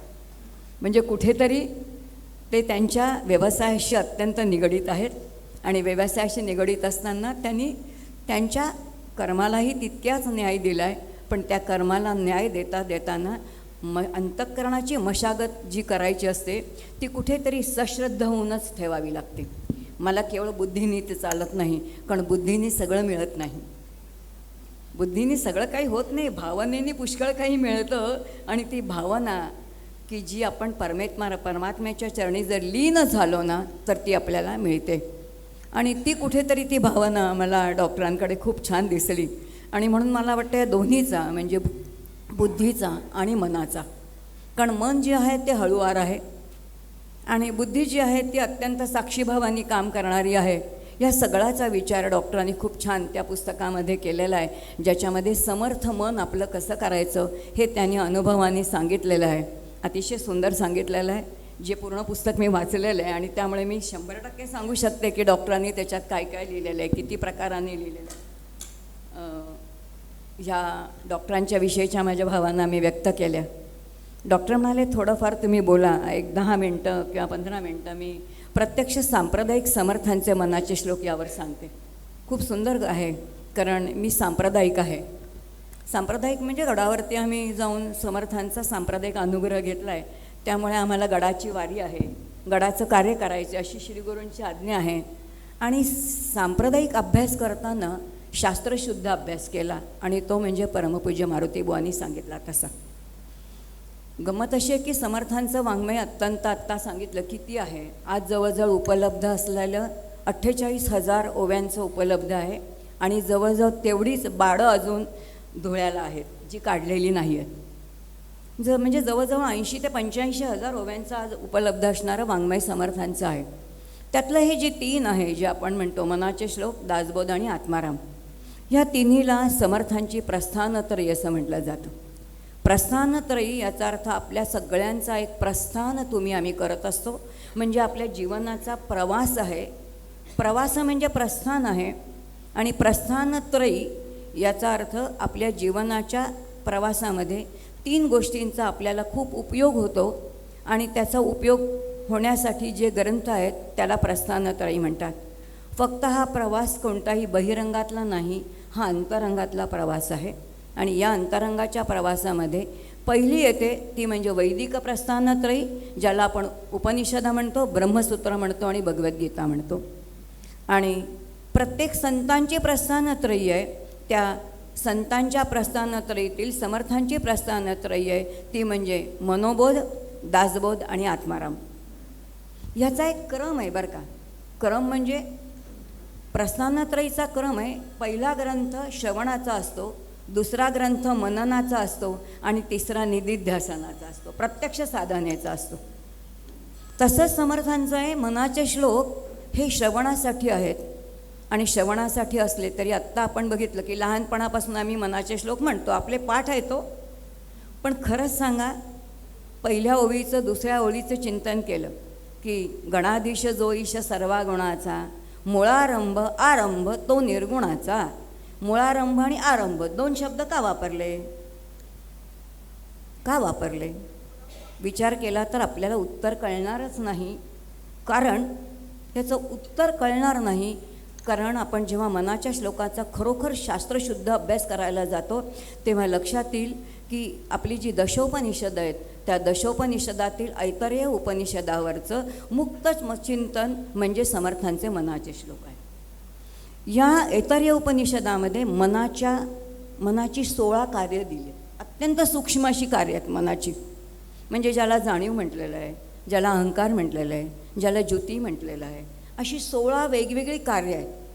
आणि ही 16 मनाची कार्य ती समोर ठेवून समर्थांनी ऐतरेय उपनिषदावरती मुक्त चिंतन लिहिले, ते मनाचे श्लोक आहेत. 205 मनाचे श्लोक आहेत. त्यातले जवळजवळ पहिले 66 जे आहेत. आता आपले वेदवाङ्मयावरती संत वाङ्मय आधारित आहे. वेद त्रिकांडात्मक आहेत म्हणून सगळं संत वाङ्मय त्रिकांडात्मक आहे. त्रिकांडात्मक असल्यामुळे मनाच्या श्लोकामध्ये सुद्धा पहिले 66 श्लोक जे आहेत ते कर्मपर आहेत. आणि कर्मपर आहेत म्हणजे आपण लौकिकामध्ये नीती सांभाळली पाहिजे. धर्म न्याय नीतीने तुमचं आमचं जीवन बंदिस्त असलं पाहिजे. आणि धर्म न्याय नीतीने जीवन जेव्हा बंदिस्त असतं तेव्हा चित्ताची शुद्धी आहे. जोपर्यंत चित्ताची शुद्धीच होत नाही तोपर्यंत शुद्ध जीवाला शुद्ध तत्वाची ओढ लागत नाही. आणि एकदा शुद्ध तत्वाची ओढ लागली ना की आपण थोडी उपासना करायला लागतो. आणि मग परमात्मा म्हणजे कोण, त्याचं स्वरूप काय आहे, तो राम म्हणजे कोण आहे, कृष्ण म्हणजे कोण आहे, तो कुठे आहे, तो बाहेर आहे का आतच आहे, मग आत आहे तर त्याचा शोध कसा घ्यायचा. इथून उपासनेला सुरुवात होते. मग त्यानंतर जे श्लोक आहेत 167 पासून ते जवळजवळ 133 श्लोकापर्यंतचे जे सगळे श्लोक आहेत ते ईश्वर तत्वाविषयी, म्हणजे उपासना कशी करायची, भक्ती कशी करायची. भक्ती हा फार मोठा पुढचा टप्पा आहे, पण उपासना कशी करायची. उपासना याचा अर्थ एक उपास्य दैवत आहे, एक उपासक आहे आणि एक उपासक उपास्य दैवतासाठी काहीतरी करतोय, ती उपासना आहे. आता ही उपासना कधी फलद्रूप होते. मी जर रामभक्त असेन, मी जर कृष्णभक्त असेन, राम अत्यंत पराक्रमी आहे, राम आयुष्यामध्ये कधी हरलेला नाही, जर मी रामाची उपासना करत असेन तर मला जीवनामध्ये यश आहे, मी कधी अपयश नाही. मी जर कृष्णाची भक्त असेल, आयुष्यामध्ये कृष्ण कधी रडलेला नाही म्हणून मला आयुष्यात रडायचं नाही, याचा अर्थ मी जीवनामध्ये अखंड आनंदित आहे का, कृष्णाची उपासना बरोबरचा. हा सगळा उपासनेचा जो प्रांत आहे, कशा प्रकाराने ती करायची हा पुढचा टप्पा सांगतोय. आणि त्यानंतरचे जे श्लोक आहेत ते 203 पर्यंतचे श्लोक ज्ञानपर आहेत. म्हणजे जीव ब्रह्म ऐक्य सांगणारे आहेत. ज्या तत्वाची तुम्ही आम्ही उपासना करतोय ते तत्व आपल्यातच आहे, त्याच्यापासून बाबा तू भिन्नच नाहीस, हे जाणून घेऊन केलेलं. आणि त्यानंतर केलेली जी उपासना आहे, जी पूर्ण वैचारिक उपासना आहे, ती सगळी वैचारिक उपासना ही मनाच्या श्लोकामध्ये येते. आणि मग शेवटचे जे 3 श्लोक आहेत तर ते ज्याला आपण म्हणतो पुष्टी देणारी, की नेमकं मला काय फळ काय आहे, म्हणजे ते मनाचे श्लोक वाचल्यानंतर मला काय फळ मिळणार आहे. शेवटच्या श्लोकात सांगितलं की काय आहे, की तुला वैराग्याची प्राप्ती होईल, वैराग्याची प्राप्ती झाल्यानंतर बाबा तू अंतर्मुख होशील. असा हा संपूर्ण मनाच्या श्लोकांचा संपूर्ण प्रवास आहे. ज्याच्यामध्ये समर्थांनी मनालाच खूप महत्त्व दिले. का दिले, कारण समर्थांचा उपास्य दैवतच राम आहे. समर्थांच्या समोर आदर्श ग्रंथ कोणता असेल तर तो रामायणाचा आहे. रामायणामध्ये मनाचं खूप सुंदर काम दिले, बरं खूप सुंदर दिले. मुळामध्ये जो वशिष्ठ ऋषी जे आहेत ते अत्यंत बुद्धिमान आहेत. आणि बुद्धिमान असणारे वशिष्ठ ऋषी हे मनाचं खूप विश्लेषण करतात. आणि ते असं म्हणतात की ज्या जगाला आपण इतकं सत्यत्व देतो, ज्या जगामध्ये तुम्ही आम्ही राहतो, या जगामध्ये तुमची आमची रोजीरोटी आहे, सगळं आहे, पण कधीतरी कळलं पाहिजे की ह्या जगामध्ये जगदीश्वरसुद्धा आहे. जसा माझ्यामध्ये जीव जगत आणि जगदीश्वर यांचं एक नातं आहे आणि सगळ्यामध्ये एक तत्व आहे. आणि ते तत्व जाणून घ्यायचं असेल तर पहिल्यांदा आपल्याला समजून घ्यावं लागेल की ज्या जगामध्ये मी राहतोय ते जग कसं आहे, तो मनोनिर्मित आहे. की जग हे मनोनिर्मित आहे, जग मनोनिर्मित आहे. मग याचा अर्थ मी जगाला किती सत्यत्व आणि जगामध्ये किती मी माझं मनाची भावनिक गुंतवणूक करायची. आपले सगळे प्रॉब्लेम्स आपली मनाची गुंतवणूक जगामध्ये केल्यामुळे आहेत बरं का. कारण माझे नातेवाईक जगात आहेत, माझा व्यवसाय जगात आहे, माझे शत्रू जगात आहेत, माझे मित्रही जगात आहेत. आणि म्हणून मनएव मनुष्यानाम कारणं बंध मोक्षयोः, इथून आपला मनाचा प्रवास सुरू होतो. आणि मग नेमकं मन कुठे लावायचं की ज्या ठिकाणी जर ते मन शाश्वताच्या ठिकाणी ठेवलं तर आपल्याला शाश्वताची प्राप्ती होते. हा विचार योगवशिष्ठ रामाला सांगतायत. तोच धागा समर्थांनी उचलला आहे. आणि मग तो सांगताना खूप सुंदर विचार येतो बरं का. मला ते सगळं वाचताना जेव्हा डॉक्टर तुम्ही लिहित होतात ते सगळा श्लोक डॉक्टरांनी लिहिलेला मी त्याच्याशी ताडून बघत होते की अरे रामायणामध्ये वशिष्ठ काय सांगतायत, वशिष्ठ काय सांगतायत. कारण तुम्ही एक रुग्ण हँडल करत होतात आणि मी माझ्या मनाशी ते लावून बघत होते की बाबा मला हे कसं काय जमतं. कारण शेवटी मी मनोरुग्णच आहे हो. शेवटी कुठेतरी माझ्या मनामध्ये काहीतरी खळबळ चालूच आहे. माझ्या मनात माझ्या जरा मनाविरुद्ध झालं की मी आत खळबळलेलीच असते. मी खरंच शांत असते का. कुठेतरी आपण आपल्याशी जेव्हा प्रथमपुरुषी विचार करतो तेव्हा लक्षात येतं की तो ग्रंथ आपण आपल्याला लावून घ्यायचा असतो. आणि लावून घ्यायचा असेल तर मी प्रामाणिक असेल तर मी कुठे कमी पडते. आणि मग लक्षात येतं की त्या रामायणामध्ये खूप छान बोध केला आहे बरं का. ते वशिष्ठ म्हणत आहेत रामा लक्षात ठेव मनाची 3 कामं आहेत. खूप सुंदर आहे. मनाने मनाला सावध करणे. तर मी म्हटलं मनाने मनाला कसं काय सावध करावं बाबा. सांगितलं सिद्धांत सांगितलं त्यांनी मनाने मनाला सावध करायचं म्हणजे काय. आता मनानेच मनाला आवरायचं आहे, मनाने मनाचं काम करायचं ना. खूप चिंतन केलं मग कसं काय मनाने मनाला सावध करावं बाबा. मग लक्षात आलं की आपण जर ध्यानाला बसल्यानंतर कधीतरी कळतं, नामाला घेतल्यानंतर कळतं की मन नामाशिवाय सगळीकडे पळतंय. मग आपणच आपल्या मनाला पकडतो आणि आणतो आणि नामामध्ये आणतो. हां, आता मनाने मनाला सावध करणं कळलं. मनाने मनाला सावध करणं कळलं. पुढचं सांगितलं मनाने मनाचं निर्दालन करायचं. फारच अवघड आहे. मनाचं मनपणच नाहीसं करून टाकायचं कसं काय. म्हणजे खूप चिंतन केलं त्याच्यावरती की मनाचं निर्दालन करायचं. याचा अर्थ मनाला मारूनच टाकायचं, मनाचं मन पण नाहीसं करायचं. आम्ही म्हणतो नमन करायचं का, तर अमन केल्याशिवाय नमन करताना म्हणजे ज्याला मी नमन करते, ज्याच्या पुढे मी माझे शरीररूपी हांडा वाकवते, तेव्हा ते वाकवताना माझ्या मनाचं अमन झालं पाहिजे. तेव्हा ते खरं नमन होतं. मनातले व्यापार थांबले पाहिजेत. कारण ज्याच्यासमोर मी मस्तक वापटेपणार आहे ते माझं श्रद्धेचं ठिकाण आहे ना. आता डॉक्टरांच्या समोर आपण किती श्रद्धेने कारण त्यांच्या विषयामध्ये तर तज्ज्ञ आहेत. तिथे हांडा नाही वाकला तर त्यांचं काहीतरी आपल्या आतमध्ये येईल का हो, नाही येणार आहे. याचा अर्थ मी त्यांच्यासमोर वागताना माझं मन झालं पाहिजे.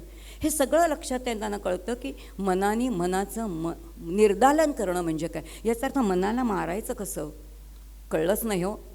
किती उशिरा चिंतन केलं, माझी बुद्धीच नाही चालली.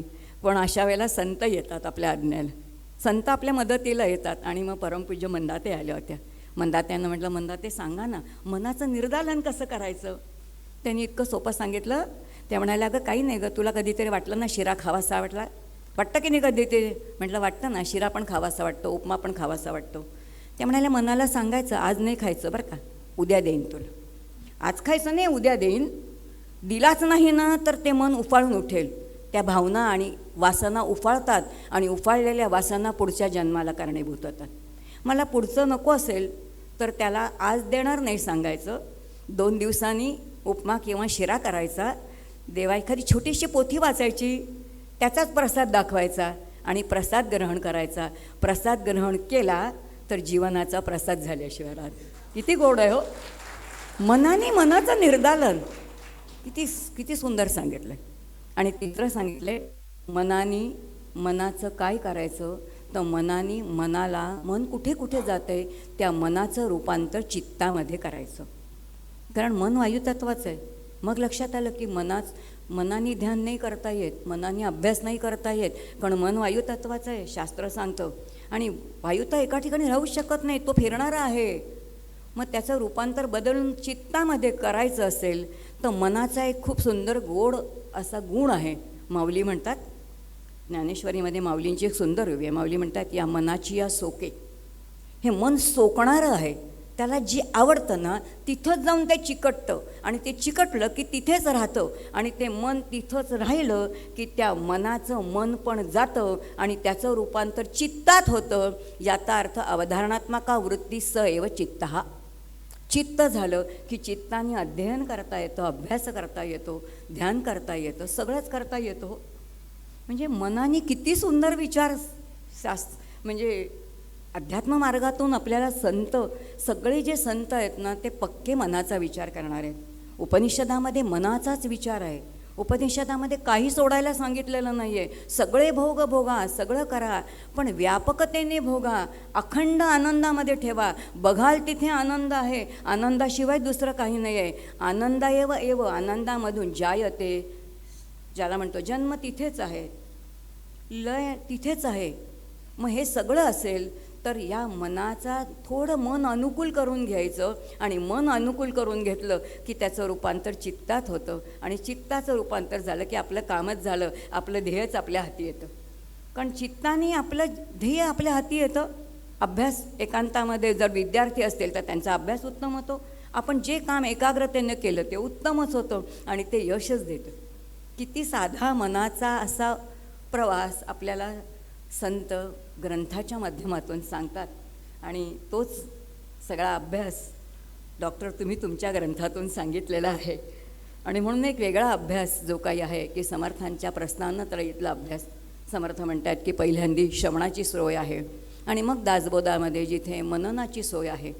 समर्थांनी भूमिकाच बदलली. इकडे आईच्या भूमिकेमध्ये आईसारखी पोरांचे किती लाड करते, म्हणजे ती म्हणते बाबा तू किती शहाणा आहेस, थोडं माझं ऐक ना, थोडं माझं ऐक ना. आईला नक्की माहिती, आपल्या सगळ्यांना माहिती आहे आपलं मन अत्यंत नाठाळ आहे. नाठाळ आहे, ते एका ठिकाणी राहत नाही. त्या नाठाळ मनाला समर्थ म्हणतात मना सज्जन भक्तिपंथीची जावे, तरी श्रीहरी पाविजे स्वभाव. आईच्या भूमिकेमध्ये जात आहेत आणि मनाला समजवत आहेत. दासबोधामध्ये पित्याच्या भूमिकेमध्ये कडक आहेत, आणि आत्मारामामध्ये गुरुरूपी अंतःकरण मऊ अशा अंतःकरणामध्ये तुवा मज पुसले नाही, परी मज तुझी चिंता लागली. म्हणून मी तुला बाबा सांगतो दासबोधाचे वाचनी अध्यय, तुझं मी पण काही गेलं नाही ना, म्हणून मी तुला ग्रंथ सांगतो.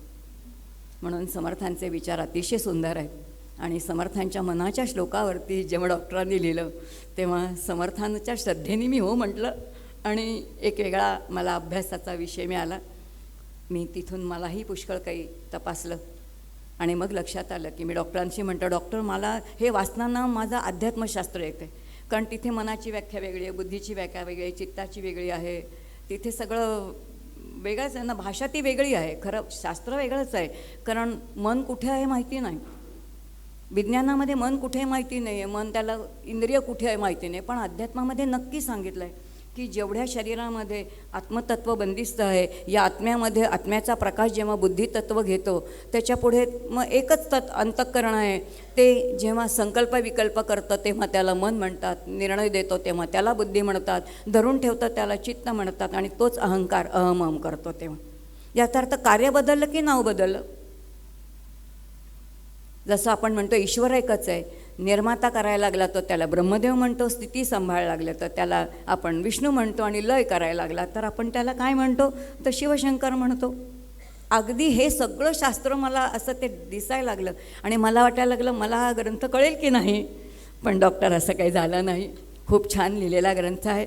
त्यामुळे अध्यात्माची आणि मुळामध्ये विज्ञानाची एक छान सांगड डॉक्टरांनी घातलेली आहे, आणि ती सांगड जर आपल्याला घालता आली, आपल्या जीवनामध्ये घालता आली. कारण कोणताही ग्रंथ असू दे, मराठीमध्ये खूप छान म्हण आहे वाचाल तर वाचाल. त्यामुळे ग्रंथ कसाही वाचला तो आपण आपल्याला लावून घेतला ना, प्रथमपुरुषी केला ना, की तो आपल्याला काहीतरी देऊन जातो. आणि तसाच मला वाटतं हा ग्रंथ आपल्याला नक्की खूप काही देऊन जाईल. कारण डॉक्टरांचा खूप मोठा अनुभव त्याच्या पाठीमागे, किती रुग्णांना त्यांनी ज्याच्यातून बरं केलेलं आहे, आणि ते बरे होऊन इतके चांगले झालेले आहेत की आता स्वतःच्या पायावरतीने परदेशामध्ये जाऊन, काय अस्मितासारख्या परदेशात जाऊन मध्ये MS होऊन आली मुलगी, डॉक्टर तुम्ही तिलाच केलेली आहेत बरी. त्यामुळे असे सुद्धा किती पेशंट डॉक्टरांनी बरे केलेले बघितलेत की जे वेगळ्या मनाचा अभ्यास करून देत आहेत. आणि म्हणून विज्ञानशास्त्रातून असू दे, अध्यात्मशास्त्रातून असू दे, आपल्याला आपलं मन अनुकूल करून घेता आलं पाहिजे. आणि मन अनुकूल करून घेतलं तर आपलं जीवन आनंदी आहे. कारण शेवटी आनंदी जीवन हा आपल्या जीवनाचा काय आहे तर गाभा आहे. तसं आज या पुस्तकातून तुम्हाला आम्हाला सगळ्यांना तो आनंद गवसू दे, आणि आपलं मन आपल्याला पाहिजे तिथे नेता येऊ दे. म्हणून उपनिषदाचे खूप सुंदर वचन आहे, इंद्रो वै मनः. इंद्र देवांचा राजा नाही आहे, अहो तो देव आतच आहे. आणि म्हणून माझ्या इंद्रियांचा राजा कोण आहे, इंद्रो वै मनः. या देहाचा राजा मुळात मन असेल तर ते मन जर मी माझ्या काबूत ठेवलं तर आपल्याला जे पाहिजे ते करून आयुष्यामध्ये कमावून घेता येईल. आणि असं मन आपल्या काबूत राहावं त्यासाठी एखादी उपासना, एखादं उपास्य दैवत असावं. डॉक्टरांनी रामाला स्वीकारलेले बरं का. त्यासाठी डॉक्टरांसारखे जर डॉक्टर स्वीकारत असतील तर आपण आपली तरकट बुद्धी बाजूला ठेवली पाहिजे. नाहीतर तरकट लोक म्हणतात कुठे देव आहे आम्हाला दाखवा. असं नाही करायचं. त्यांचाही वैद्यकीय एवढा अभ्यास आहे तरी त्यांना पण कळलं की रामाच्या उपासनेतून काहीतरी वेगळं मिळून जातं. जर त्यांना मिळालं असेल तर तुम्हाला मला नक्कीच मिळेल. आणि म्हणून हे पुस्तक निश्चित वाचनीय आहे. खूप काही आपल्याला देणारं आहे. समर्थांचे उत्तम विचार त्याच्यामध्ये आहेत. काही शास्त्रविचार या निमित्ताने चिंतन या ठिकाणी मांडलेलं सगळं चिंतन ईश्वररूपी डॉक्टरांच्या चरणी समर्पित करते. या डॉक्टरांच्या चरणी समर्पित करते. वाणीला विराम देते. जय जय रघुवीर समर्थ.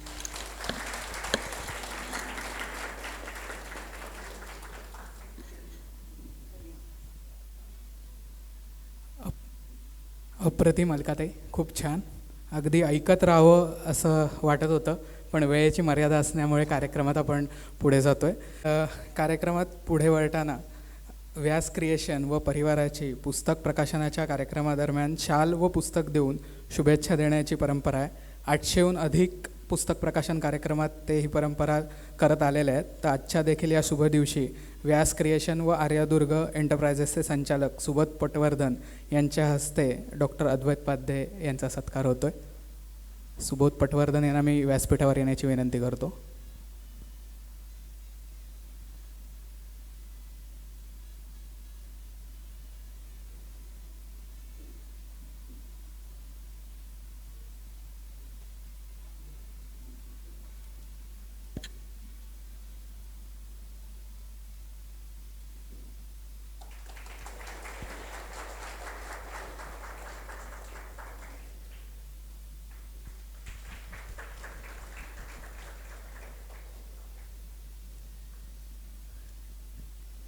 धन्यवाद.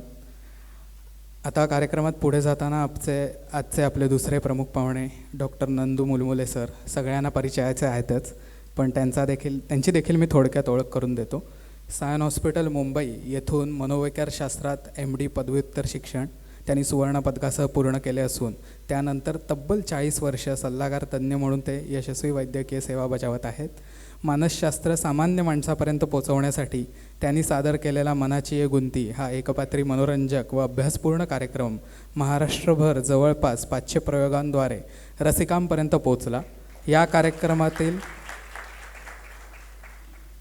कार्यक्रमातील शास्त्रीय आशयावर आधारित पुस्तकाला महाराष्ट्र शासनाचा वाङ्मय पुरस्कार लाभलेला आहे. दैनिक महाराष्ट्र टाइम्स, लोकसत्ता, सकाळ अशा नामवंत वृत्तपत्रांमधून विविध सामाजिक, मानसिक व साहित्यिक विषयांवर त्यांचे सातत्यपूर्ण स्तंभलेखन प्रसिद्ध झाले आहे. साहित्य क्षेत्रातही त्यांचे योगदान मोलाचे आहे. कवी ग्रेस यांच्या कवितांचा मानसशास्त्रीय अभ्यास मांडणारे रचनेच्या खोल तळाशी तसेच मनांतरी, संभ्रमाचे सांगती, मिर्झा गालिब महाकवी दुःखाचा, उतरती उन्हे, व्यथाकथा, दुभंगवाणी, अनंगवाणी हे कथासंग्रह व कवितासंग्रह त्यांनी लिहिले आहेत. संभ्रमाचे सांगती या कथासंग्रहावर आधारित प्रसिद्ध रंगकर्मी चंद्रकांत कुलकर्णी यांच्या दिग्दर्शनाखाली तयार झालेली मनसुद्ध तुझं ही मालिका ABP माझा वाहिनीवर प्रचंड लोकप्रिय ठरली. या मालिकेचे 2 सीझन प्रत्येकी 13 भागांचे यूट्यूबवर उपलब्ध आहेत. तसेच विविध यूट्यूब चॅनल्सवर त्यांचे विषय वैविध्यपूर्ण पॉडकास्टही मोठ्या प्रमाणावर लोकप्रिय झाले आहेत. अमुक तमुकमधनं तर त्यांना बरेच जण ओळखतातच, त्यामुळे ते देखील त्यांचे अप्रतिम कार्यक्रम त्या अमुक तमुक या चॅनलवर देखील उपलब्ध आहेत. सो अशा डॉक्टर नंदू मुलमुले यांचं आपण जोरदार टाळ्यांनी स्वागत करूया आणि सरांना मी विनंती करतो की त्यांनी आपलं मनोगत व्यक्त करावं. कारण श्रोत्यांशी आपण मुखातिब झालं पाहिजे. इथे उगाचच कोपऱ्यातून वार केल्यासारखं वाटतं श्रोत्यांना. वक्ता असल्याचा हा दुष्परिणाम आहे. लोकांशी संवाद साधणं. मी वक्ता नाही आहे, मी संवादक आहे, संवाद साधतो. आणि हिंदीत जसं एक जण म्हणतो की वक्ता बघता है और श्रोता सोता है, तशी परिस्थिती येऊ नये. त्याच्यामुळे खरं सांगायचं तर अद्वैतची माझी फार जुनी मैत्री आहे. माझ्यापेक्षा ज्युनियर आहे तो, आणि अतिशय कमी वेळामध्ये त्यांनी मानसशास्त्र, मानसोपचार तज्ज्ञ होण्याबरोबरच जी सामाजिक क्षेत्रामध्ये आपली सामाजिक बांधिलकी वगैरे, हा जरा घासून गुळगुळीत झालेला शब्द आहे, पण त्याचं जे काही परिक्षेत्र त्यांनी वाढवलेलं आहे, त्याचप्रमाणे पुस्तकं लिहिलेली आहेत, त्याचा जो ज्ञानसंपर्क आहे समाजाशी, तो खरंच खूप कौतुकास्पद आहे. आणि त्याच्या पुस्तकाच्या प्रकाशनाला दुसऱ्यांदा, पहिली गोष्ट म्हणजे त्यांनी मला दुसऱ्यांदा बोलवलं, दुसरी गोष्ट म्हणजे आत्ता प्रकाशनही 2दा झालं. कितना दुश्वार है मोहब्बत की तिजारत करना, तिजारत म्हणजे व्यापार. कितना दुश्वार है मोहब्बत की तिजारत करना, एक ही शख्स से 2 बार मोहब्बत करना. लोक लग्नाचा 50वा वाढदिवस करतात आणि त्याच बायकोसोबत पुन्हा लग्न लावतात आणि एकमेकांच्या गळ्यात हार घालतात. त्यांच्या हिमतीची दाद द्या वाटते. फोटोसाठी का होईना, पण आता फोटोसाठीच आहे सगळं, त्याच्यामुळे दुसऱ्यांदा प्रकाशन त्याला करावं लागलं. त्याच्यामुळे मी 3 प्रकाशनाला त्याच्या उपस्थित झालो असं मला आता म्हणता येईल. मी स्वतः, तुम्ही कदाचित तुम्हाला जास्त ज्ञान असेल संत साहित्याबद्दल माझ्यापेक्षा, तुमच्यातल्या काही जणांना तरी. ताईंचं व्याख्यान ऐकण्यासाठी मी अद्वैतला म्हणालो आहे की मी समोर जाऊन बसतो, कारण थोडंसं नीट ऐकू येत नव्हतं. कारण संत साहित्याचा अभ्यास त्यांचा इतका प्रगाढ आहे आणि ते त्या सगळ्या क्षेत्रातलं त्यांचं ज्ञान आहे, अनुग्रहित आहेत त्या मोठ्या गुरूंकडनं. मी अद्वैतला आधीच सांगितलं, मी काही समर्थ रामदास स्वामींवर बोलू शकत नाही, आपण तेवढे समर्थ नाहीत. तरी समर्थ रामदास स्वामींचा माझा अगदी थोडका संबंध आला. म्हणजे अंतर आमच्या 3 शतकांचं आहे. मनाची एक उंती हा जो मी कार्यक्रम करायचो, स्टँडअप शो होता माझा, त्याची सुरुवात मी रामदास स्वामींच्या श्लोकांनी करायचो. आणि मी असं मानायचो की समर्थ रामदास स्वामी म्हणजे डॉक्टर R.D. स्वामी हे आद्य मानसोपचार तज्ज्ञ आहेत भारतातले. जर राहुल देव बर्मनचं R.D. बर्मन होऊ शकते, तर रामदास स्वामींचं R.D. स्वामी का नाही होऊ शकत? Consultant psychiatrist. आणि खरी गोष्ट आहे, उपदेश ही गोष्ट काही माझ्या पचनी पडत नाही. मी असं मानतो की उपदेशाने माणूस बदलत नाही. Change is the door which opens from within. बदल हे एक असं दार आहे जे आतून उघडतं. नाही तर सकाळी उठून तुम्ही जर दूरदर्शन लावलं तर 32 चॅनलवर 36 बाबा प्रवचनं देतात, कोणीही बदलत नाही. प्रवचन आटपल्याच्यानंतर तुम्ही पहा, लोक उठतात असे कपडे झाडत आणि आपल्या कामाला लागतात. जे काही कानावर पडलं असेल ते झटकून टाकतात. कोणीही बदलत नाही. बदल म्हणजे there is no teaching in this world, there is only learning. मी त्याच गुरूंकडनं उत्तम शिकलो ज्यांनी मला शिकवलं नाही. कारण जेव्हा ते शिकवत नाही तेव्हाच माणूस शिकत असतो, तो आतून. पण रामदास स्वामींचा उपदेशपर आहेत हे सगळे असं मानलं जातं. पण माझं स्वतःचं असं मत आहे की रामदास स्वामी कोणालाही उपदेश करत नाही, ते मना सज्जना म्हणून स्वतःलाच सांगत आहेत. खरं म्हणजे फ्रॉईडची त्यांची गाठ पडली नाही. आमचा जो आद्य रामदास स्वामी आहे तो सिगमंड फ्रॉईड आहे. तर फ्रॉईड हा मनाला दुर्जन मानतो, मना दुर्जना म्हणून त्यांनी लिहिले असते श्लोक.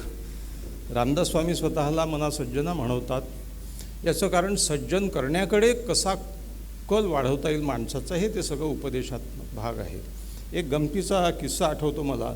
आमची सुरुवात म्हणजे मी मनाची एक उंती या स्टँडअप शोमध्ये खरोखरचे गायक गायिका घ्यायचो, एंटरटेनिंग कार्यक्रम करायचा म्हणून.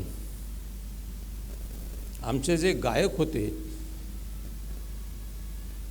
ते डायरियाग्रस्त होते, म्हणजे डायरीशिवाय त्यांना जमायचं नाही. समोर 17 वर्ष म्हटलेलं गाणं डायरीत वाचूनच म्हणायचे, पेटी वाजवत वाजवत. कार्यक्रम होता पुण्याला. आता पुणेकर तुम्हाला माहीत आहेत, पाडळे गार्डनमध्ये कुठल्या तरी शाळेचं गेट टुगेदरचे विद्यार्थी जमले होते. गेट टुगेदर विद्यार्थी म्हणजे 70च्या आसपास ज्यांचं वय होतं सगळे. आणि आमच्या मित्रांनी सुरू केलं. माझी सुरुवात अशी राहायची की मनाच्या अद्भुत गुंत्याचा वेध घेणारा एक कार्यक्रम सादर आहे, मनाची एक गुंती. आणि तो लगेच त्या धडपडीमध्ये त्याला अंधारात त्याचं ते डायरीचं पानच उलगडेना. 5 वर्ष माझ्या कार्यक्रमात असलेल्याला तो श्लोक पाठ नाही. त्या घाईघाईमध्ये लहानपणापासून जो श्लोक आपल्या कानावर पडलेला आहे, त्यांनी काय म्हटलं की मना सज्जना भक्तिपंथीची जावे, जनी निंद्यते सर्व भावे करावे, जनी वंद्यते सर्व सोडून द्यावे. आता पुणे करते हसायला लागले. मी म्हटलं हसण्याचं काही कारण नाही, त्याचा अध्यारूत अर्थ असा आहे त्याच्या त्या गाण्याचं की दिवसच असे आलेले आहेत की वंद्यते सोडून देतात आहेत लोक आणि निंद्यते भावे करतात. सगळी मखलाशी करावी लागते वक्ता म्हणून. पेशंटची ट्रीटमेंट करता करता ह्या सगळे गुण येतात. कारण तू बरा झाला आहे हे त्याला पटवून द्यावं लागतं. बरा हो की न हो बा वेगळा. रामदास स्वामींची दुसरी गोष्ट सांगतो तुम्हाला की मला असं वाटतं की ताईंनी वसिष्ठांचा उल्लेख केला आणि खरं सांगायचं तर योग वासिष्ठ म्हणजे वसिष्ठ ऋषींनी रामाला दिलेली सायकोथेरपी आणि त्याच्यामध्ये सुरुवातीला त्याच्यातही विषाद योग आहे, विषादाचं वर्णन आहे. जसं गीतेमध्ये पहिला विषाद योग आहे. रामाचा युवराज्याभिषेक होत असताना त्याला नैराश्याचा झटका आला. बरं, रामाच्या पूर्ण फॅमिली हिस्ट्रीमध्ये डिप्रेशनची हिस्ट्री आहे. राजा दिलीप त्यालाही डिप्रेशन झालं होतं. म्हणजे वर्णन असं आहे की तो राजा होणार आता, पण तो खाईन असं झाला, पिईन असं झाला, उदास राहू लागला, शरयू नदीत उडी देऊन जीव देऊ की काय असे विचार त्याच्या इतकं प्रत्ययकारी वर्णन आहे की आजच्या डिप्रेशनच्या पेशंटला लागू होईल. तेव्हा मग त्यांनी फॅमिली फिजिशियन डॉक्टर वसिष्ठ यांना बोलवलं दशरथांनी आणि त्यांच्या उपदेशातून हा सगळा ग्रंथ साकार झाला. रामदास स्वामींच्या बाबतीमध्ये नैराश्य हा असा एक भाव आहे ज्याच्याकडे मी खेचला जातो. मला माहीत नाही का बरं. डिप्रेशन एक मॅच्युअर डिफेन्स आहे आणि डिप्रेशनचा नैराश्याचा दुःखाशी जवळचा संबंध आहे. बुद्धाचं पूर्ण तत्त्वज्ञानच याच्यावर, हे आयुष्य दुःखमय आहे हेच त्याचं पहिलं तत्त्व आहे. मी गालिबकडे ओढला गेलो कारण गालिब निराशा का महाकवी है असं एक वाक्य अशोक वाजपेयींच्या व्याख्यानात ऐकलं आणि खरोखर मला पटलं ते. अर्थात त्याची निराशा ही तुमची आमची निराशा नाही आहे. म्हणजे आज पेशंट कमी आले, नळाला पाणी नाही आलं म्हणून नाही, ती वैश्विक नैराश्य आहे. ते रामदास स्वामींनी घरून पळून गेले. 12व्या वर्षी बोहल्यावरनं पळाले. रामदास स्वामींचा एक माझा अनुबंध म्हणजे तेही मराठवाड्याचेच.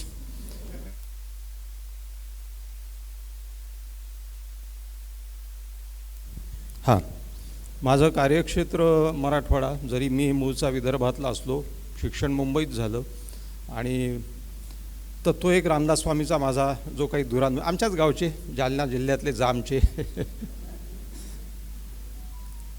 पळून गेल्याच्या नंतर त्यांना दिशा दिसेना, काय करावं आता. आणि माझ्या माहितीप्रमाणे वयाच्या 20-21व्या वर्षी त्यांनी करुणाष्टकं रचलेली आहेत. मित्र, करुणाष्टकं इतकं सुंदर काव्य आहे. बळे लाविता चित्त कोठे घडेना, समाधान ते काही कोठे जडेना, नव्हे धीर नयनी सदा नीर लोटे, उदासीन हा काळ कोठे न कंठे.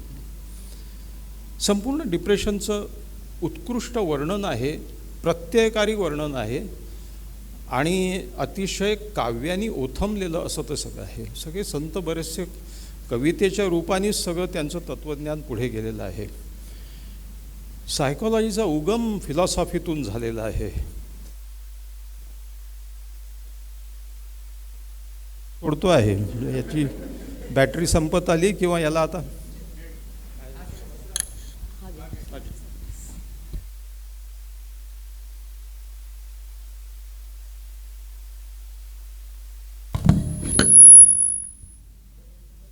हॅलो.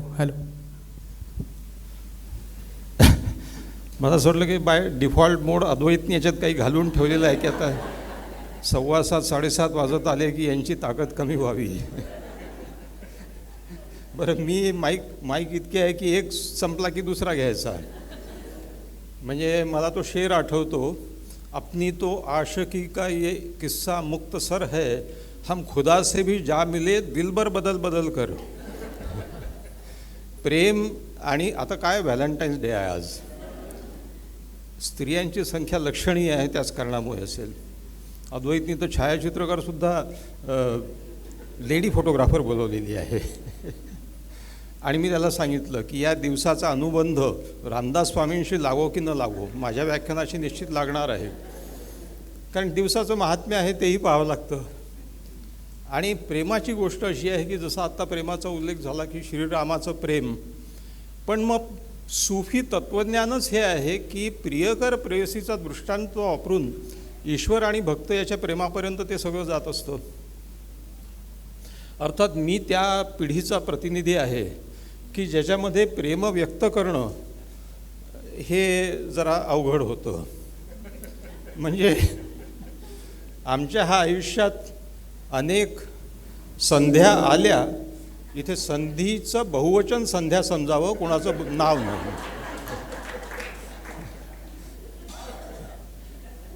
संधीचं बहुवचन संधीचं आहे असं मला एकाने सांगितलं. म्हटलं बरोबर आहे, कारण संधी एकदाच येत असते, अनेकदा येत नाही.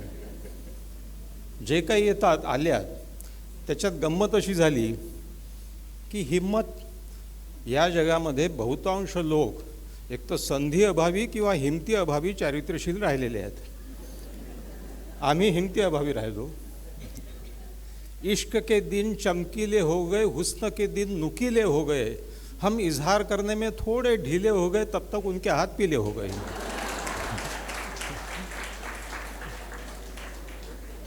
बरं, आमची वृत्ती अशी की वो आती रही मिलती रही, हम इसी को प्यार समझ बैठे, वो एक दिन को नहीं आई, हम रविवार समझ बैठे.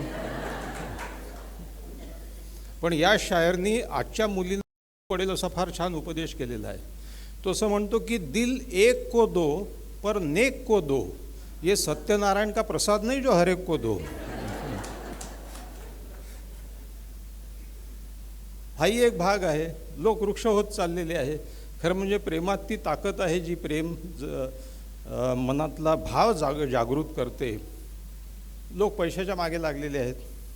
एक माणूस गेला ताजमहाल पाहायला, व्यापारी होता. त्याला कोणीतरी सांगितलं की शहाजहाननी हा ताजमहाल जो बांधला तो त्या काळी त्याला 16 करोड रुपये लागले.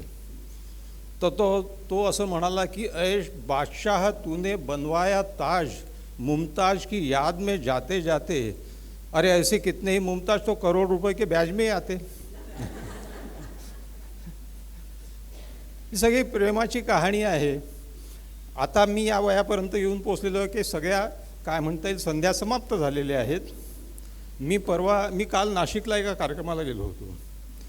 त्या कार्यक्रमामध्ये मला कोणतरी सांगितलं की नाही आता तुमचं सगळं ही चर्चा झाली, पण तुम्ही याही विषयाशी बोला. उद्या व्हॅलेंटाईन्स डे आहे, लोक पूर्वसंध्याही साजरी करायला लागलेले आहेत. मी त्यांना म्हटलं की एक कविता सांगतो हिंदी. ती कविता माझी मनस्थिती व्यक्त करते. गया बीत ही सावन, तो घन लाया तो क्या लाया, बिछुड़ ही गया जब यौवन, तो कोई भाया तो क्या भाया. मज़ा तो तब है बसंती चांदनी हो, कूक गाती हो. कूक म्हणजे कोयल.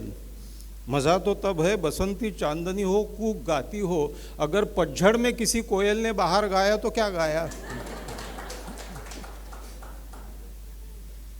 विषयांतर होते आहे की काय असं कोणाला वाटण्याची शक्यता आहे, पण एकच सांगतो की शेवटी प्रेम हे वेगवेगळ्या मार्गाने व्यक्त होत असतं. आणि हे प्रेम ईश्वराप्रती असलं तर ते सर्वोच्च आणि सर्वात उदात्त आणि शाश्वत प्रेम आहे. प्रेमिका तर कधी निघून जाईल सांगता येत नाही. जे जवळ राहतं ते ईश्वराविषयीचं प्रेम. आणि रामदास स्वामींच्या पूर्ण आयुष्यात आणि शेवटी कसं आहे, माणूस त्या काळाचा प्रतिनिधी असतो.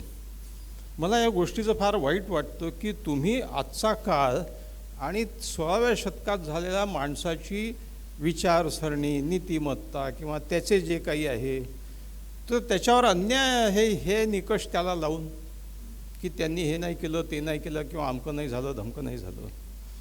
तुम्ही तर किती बदलता. दर 5 वर्षांनी आता युग बदलत चाललेली आहेत.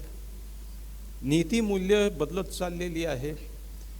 नीतिमूल्य ही सुद्धा कालसापेक्ष आहे, व्यक्तिसापेक्षही आहे. तेव्हा 16व्या शतकात त्यांच्या भोवताली जे वातावरण होतं त्या वातावरणामध्ये काय गरजेचं होतं ते त्यांनी केलेलं आहे. बलोपासना जरुरी होती. रामदास स्वामी असे एक संत आहे की संतांवर नेहमी आक्षेप घेण्यात येतो की संतांनी माणसांना म्हणजे मराठी माणसाला भक्तिमार्गी लावलं आणि त्यांच्यातलं क्षात्र तेज कमी केलं. व्ही कोलतेंचा एक लेख आणि त्याच्यावर फार कॉन्ट्रोवर्सी झाली, त्या 1960 सालचा लेख आहे. त्या लेखामध्ये ते असं म्हणाले की नामदेव हे लढाऊ संत होते. ज्ञानदेवांनी त्यांचा छळ ज्या समाजाने केला त्या समाजाशी त्यांनी जुळवून घेतलं, त्यांनी संघर्ष नाही केला. मी असं मानतो की मानसशास्त्राची ज्याला पार्श्वभूमी लाभलेली आहे ते आम्ही फॉर्च्युनेट याच्यासाठी अर्थात विचारी मानसशास्त्रज्ञ. नाहीतर डॉक्टर अनेक असतात, डॉक्टर असण्याचा ज्ञान असण्याशी काहीही संबंध नाही आहे. हे गुपित मी इथे जाहीरपणे फोडतो. डॉक्टर की हे कौशल्य आहे. लोक डॉक्टर असून सुद्धा, मग डॉक्टर असून सुद्धा काय आहे? डॉक्टर, इंजिनियर, आर्किटेक्ट हे शहरी बाराबलुतेदार आहेत. समाजाच्या गरजा ज्या आहेत कौशल्याच्या त्या पूर्ण करणारे लोक आहेत. त्याच्यात फोटोग्राफर आले. सांगायची गोष्ट अशी आहे, मानसशास्त्राचे तुम्ही खरे विद्यार्थी असाल आणि तुम्ही विद्यार्थी तेव्हाच बनता जेव्हा लीन होऊन तुम्ही त्या विषयाच्या पायाशी बसता. तर तो विचार करता लक्षात येतं की संतांनी लोकांना भक्तिपर, निवृत्तीपर आणि त्यांच्यातला लढाऊपणा घालवून टाकला का? नाही. ज्ञानेश्वरांचं फार मोठं बंड आहे. ज्ञानेश्वरांची व्यक्तिमत्वातली जी एक ठिणगी होती ती पॅसिव्ह ॲग्रेशनची होती. पॅसिव्ह ॲग्रेशन काय आहे? They are aggressive, they are assertive, but passively. ते असं की तुम्ही मला सांगा, संस्कृतातली गीता मराठीमध्ये आणणं हे केवढं मोठं बंड झालं 12व्या शतकामध्ये. म्हणजे तुलसीदासांनी जेव्हा वाल्मिकीचं रामायण अवधीमध्ये आणलं त्यावेळी त्यांना जातीबाहेर काढून टाकण्यात आलं, त्यावेळी त्यांच्यावर बहिष्कार टाकण्यात आला. ज्ञानेश्वरांनी तो आधीच सोसलेला होता. ज्ञानेश्वरांसारखा माणूस असा म्हणजे मी जाऊन कोणाची गच्ची धरणं त्याला 2 ठोसे मारणं म्हणजेच ॲग्रेशन आहे का? म्हणजेच लढाऊ वृत्ती आहे का? नाही. लढाई अशी लढता येते. समाजाशी फार मोठी लढाई त्यांनी लढलेली आहे ज्याचं 700 वर्ष झाले अजून त्याचे पडसाद जाणवतात. ज्ञानदेवे रचिला पाया का बरं म्हणतात? म्हणजे तुकाराम तर बंडखोर होतेच, त्यांनी कळसाध्याय चढवला त्या सगळ्या अंधश्रद्धांवर प्रहार करून. ज्ञानदेवांनी त्या बंडाचा पाया असा रचला की या साधं मराठी भाषा समजणाऱ्या लोकांपर्यंत तुम्ही गीता पोचू देत नाही का? मी पोचवतो. फार मोठं बंड आहे, फार मोठं ॲग्रेशन आहे, फार मोठी एक क्रांती आहे. तेव्हा मला असं वाटतं की तो मानसशास्त्राचा एक थोडासा अँगल लावला तर तुम्हाला अनेक लोकांच्या व्यक्तिमत्वातले विविध पैलू उलगडताना दिसतात. तसंच रामदास स्वामींचं आहे. बलोपासना त्यावेळी जरुरी होती आणि ते लढाऊ वृत्तीचे, जसे गुरु गोविंदसिंह होते, लढाऊ क्रांतिकारी म्हणतो, सावरकर होते की ज्यांच्यामध्ये ते काव्यही होतं पण त्याचवेळी तो हाही क्षात्रतेजाचा हुंकारसुद्धा होता. या सगळ्या चर्चेमध्ये सांगायची गोष्ट हीच आहे की ताईंनी फार फार छान काही गोष्टी सांगितल्या की शेवटी मलासुद्धा ही माहिती पहिल्यांदा कळली की तैत्तरीयोपनिषदातल्या मनाच्या 16 ज्या विविध प्रकारचे अंग सांगितलेले आहेत ते समोर ठेवून रामदास स्वामींनी मनाचे श्लोक रचलेले आहेत. बाकी काही गोष्टींवर तुम्ही या जमान्याचे निकष लावून त्यांच्या ज्ञानाचा किंवा याचा अधिक्षेप करता कामा नये असं माझं मत आहे. म्हणून पुन्हा पुन्हा नव्याने अर्थ लावण्यासारखे हे काय म्हणतात त्याला असे अक्षर वाङ्मय आहे की जे पिढ्यानपिढ्या अनेक वर्ष लोक वेगवेगळ्या पद्धतीने त्याचे, मी सुद्धा मिर्झा गालिबचं असंच केलेलं आहे, मी ग्रेसचं असं केलेलं आहे. आता मिर्झा गालिब तर 18व्या शतकातला होता, 19व्या शतकातला. जन्मच त्याचा 1797 सालचा. 1857च्या बंडात त्याचं अखेर झाली 1869 साली. पण त्यांनी हे आता अद्वैत तत्वज्ञान म्हणजे गालिब हा असा एक शायर आहे जो फक्त भारतातच होऊ शकला असता, कारण गालिब हा त्याचा जन्म आग्र्याचा आणि पुढचं आयुष्य दिल्लीमध्ये गेलं जिथे मथुरा वृंदावन जवळ होतं आणि भारतीय वाङ्मयाचा, पुराणांचा आणि सगळ्यांचा त्याच्यावर फार मोठा पगडा होता. आणि गालिब पहा, गालिब हा आशिक आशिकी, हुस्न, माशुकी वगैरे याच्यावर शायरी करणारा माणूस नव्हता. एका अर्थाने तो सुद्धा अद्वैतवादाचा प्रभाव त्याच्यावरती होता. उसे कौन देख सकता वो यगाना है यकता, जो दुई की बू भी होती तो कहीं दुचार होता. त्याला कोणी पाहू नाही शकत. न था कुछ तो खुदा था, कुछ न होता तो खुदा होता. डुबो या मुझको होने ने, न मैं होता तो क्या होता, न मैं होता तो मैं खुदा होता. अहम ब्रह्मास्मी.